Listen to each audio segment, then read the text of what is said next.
Navigating the intricate world of supply chain operations is akin to captaining a ship through a vast and sometimes unpredictable ocean. The captain, much like a supply chain manager, relies on a blend of qualitative and quantitative approaches to chart the course. Qualitative approaches are the compass, guided by human judgment, experience, and intuition. They are invaluable when the situation is ambiguous or the data is incomplete. Techniques like the Delphi method, where expert opinions are gathered and refined, or market research, where customer feedback is analyzed, fall into this category. These approaches provide insights that numbers alone can't capture, offering a nuanced understanding of market trends, customer preferences, or supplier reliability. On the flip side, quantitative approaches are the maps and navigation tools, driven by data and mathematical models. They provide structure and precision, allowing supply chain managers to forecast demand, optimize inventory, and plan logistics with a level of accuracy that qualitative methods can't match. Statistical models, optimization algorithms, and simulation techniques are part of this arsenal, turning data into actionable insights. Speaking of forecasting, it's much like trying to predict the weather on the high seas. No single technique fits all scenarios. The choice of method, from simple moving averages for stable demand to more complex econometric models for volatile markets, depends on the product, the market conditions, and the data available.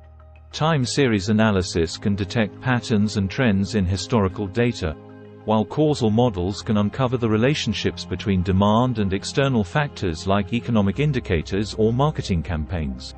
The art lies in matching the technique to the context, ensuring that the forecast is as accurate and actionable as possible.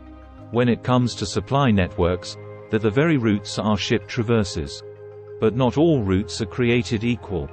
Evaluating the appropriateness of a supply network is like choosing the best course based on speed, safety, and cost. It's about assessing whether a centralized or decentralized network best suits the company's needs, whether suppliers are reliable and responsive, and whether the network is resilient enough to withstand disruptions. Factors like the location of suppliers, cost structures, lead times, and the risk of disruptions must all be weighed to ensure the network is robust, responsive, and aligned with the company's strategic goals.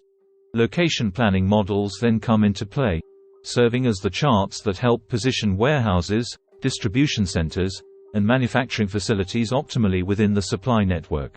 Whether it's the center of gravity method, which minimizes distribution costs by considering location and weight, or more sophisticated models that factor in taxes, tariffs, and labor availability, the goal is the same: to position each entity in the network so that the total costs are minimized, and the service levels are maximized. Lastly, the voyage of our supply chain ship would be incomplete without a well-managed inventory. Appropriate inventory control and management approaches are the ballast, ensuring the ship is stable and well-balanced. Techniques like economic order quantity (EOQ) help determine the optimal order size to minimize holding and ordering costs. Just-in-time (JIT) systems aim to reduce inventory to the bare minimum, aligning closely with actual demand.